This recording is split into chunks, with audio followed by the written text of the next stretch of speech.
Hello, garden friends. We're back out at the raised bed vegetable garden with a basket of potatoes we're going to get planted today. So let's get going. We're at the bed that we're going to be planting these potatoes up in, and I just have a couple of things that I need to do to this bed to get it prepped and ready to go before we start. If you watched our video where we started our first seeds in this garden, you will know that we topped every single bed off with a good layer of topsoil and compost to give everything a good, nice feed, get some nice natural compost into these beds, except for this bed, because I knew I wanted to hill my potatoes up this year. I've never done this before, and what that means is when our potatoes get to be about 6 inches in height, we're just going to hill some dirt up right over the top and let them continue growing and hopefully make more potatoes for us. We will see if that happens. So I kind of figured instead of topping this bed up earlier, we are just going to let these potatoes grow. We have about 6 inches here to do that, and then we'll top the rest of this bed up with that topsoil and compost mix when it's time to do the hilling. But for today, I'm going to get in here before we get to planting because potatoes do really want a nice lofty soil to be able to start growing in to produce nice big tubers so that we can have a nice good harvest again, hopefully this year. Have a shovel and a pitchfork, see which one works the best to kind of turn the soil around, get it nice and loose and lofty for these potatoes to grow in. And I am going to add in a couple of bags of compost that I have over here just so we can give them a little bit of a feed before they get topped up, since this bed did not get anything else this year yet. While I do that, I am going to bring you back to 2 days ago when we received these potatoes in the mail and do an unboxing with you. If you have never ordered or grown potatoes from seed before, there's a little bit of a process that you can go through if you want to have a few more extra potato plants to be able to put out in your garden, which is just cutting them and letting them cure. And then I'll meet you back here and I'll show you how we're going to plant all these potatoes up. We just got our potatoes. I haven't even opened this box or done anything with it yet. We're going to do that together. I apologize if my voice is a little off. I have been feeling under the weather and I wasn't planning on filming today, but I knew I wanted to take you guys through this whole process with us. So we're going to bear through this together today.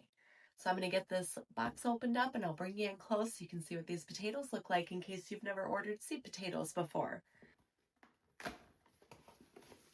So I did 5 pounds of caribou russet potatoes this year. Okay, hopefully you can see this okay. All your potatoes are going to come in this bag here.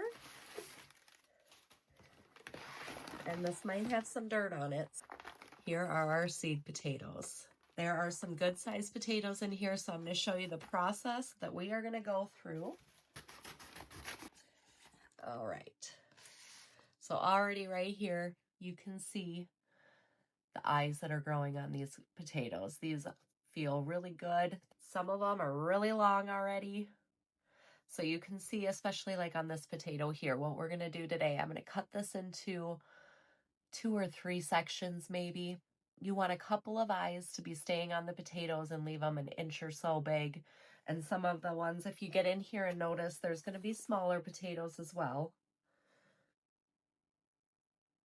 Some of these this size you could cut, or you could leave whole and just put them in the ground, eyes facing up. I'll probably cut a few of these because then we'll get a couple extra plants out of them. What I like to do is just take the box that they came in. I'm going to cut it and lay it out for these potatoes to kind of dry on and cure over until we're planting them.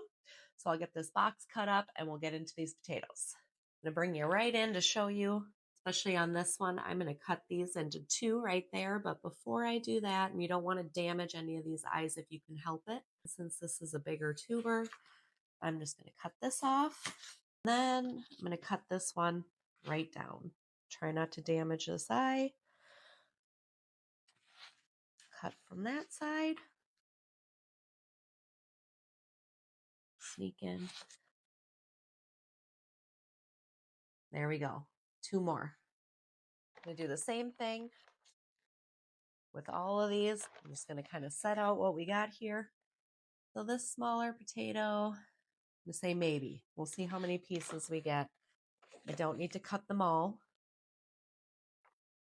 We'll start here.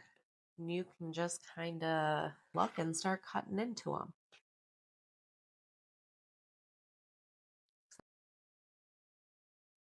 I just take that part off.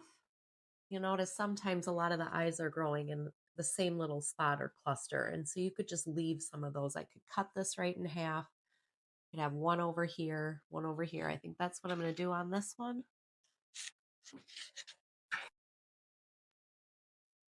Sometimes you just make decisions. I don't cut them all the same.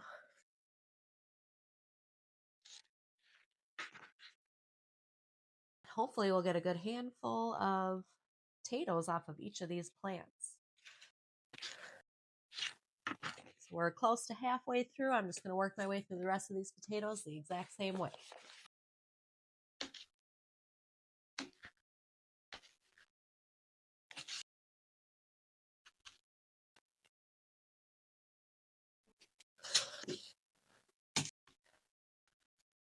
So these are going to heal over for 24 to 48 hours. We're just going to check them, touch them. So I'll show you in about 24 hours what these look like.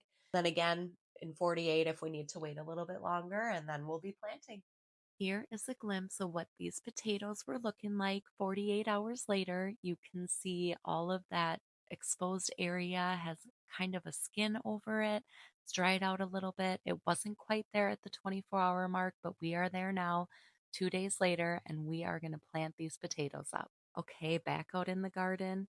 I started with my shovel and pitchfork method and just kind of tried starting to work some of the soil up, but it was pretty compacted from the years past and just kind of settling in. And by that point, my husband had come home and asked me if he wanted me to have him use our tiller in the garden bed and get it nice and worked up. And I thought that was a great idea. Work a little bit smarter and not harder. And so he got this all nice and tilled up for us. We got our few bags of compost into this garden bed, tilled it up just a little bit more, and now these beds are ready to do the potatoes in. So what we have here is a 3x6 raised bed. And so what I'm going to do is 3 long rows of potatoes. And usually you can place these about 12 inches apart. I'm going to do them just a little bit closer than that in these raised beds just to get a little bit of maximum production out of them, and we'll still get a great amount of potatoes. So I'm going to dig 3 trenches here about 4 to 6 inches deep so we can bury these potatoes with a good 3 to 4 inches of soil. And I'm going to place our potatoes eyes facing up. All right, friends, so I thought I was recording when we put all these potatoes in, but all I did was dig 3 trenches in this 3x6 raised bed, about 4 to 5 inches deep, so that all these potatoes can be covered with 3 to 4 inches of soil here. I spaced them about 8 inches apart, which is just a little bit closer than you should be placing potatoes, but we're going to get the most out of this raised bed. All right, so all I'm going to do here is cover these up with soil, and if you can't tell, it is starting to rain on us, which happened last time, but that's okay. These potatoes will get nice and watered in with this rain, and all of our potatoes did not fit in this one raised bed, and we knew that. So while I was doing these potatoes, my husband prepped another spot over here. I will show you where the rest of these potatoes are going to go. We're going to get these covered up, and we should be harvesting in about 3 or so months.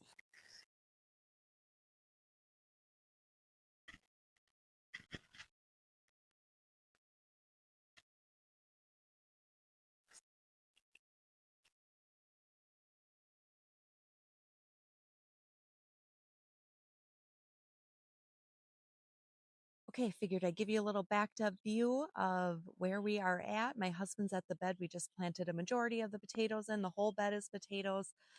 We have our onion bed, and just diagonal from him, we're going to plant the rest of these potatoes behind our leftover onions that didn't fit in our onion bed. And as you can see, we have our peas coming up looking great, and these onions are still doing good. 8,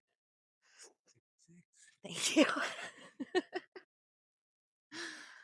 Oh, math. Math when it's raining and we're trying to get it done. Okay.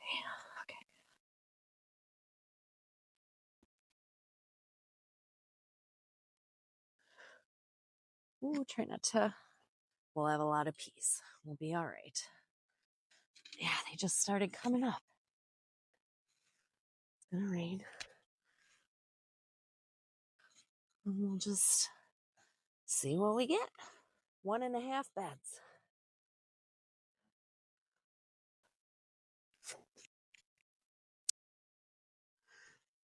Perfect.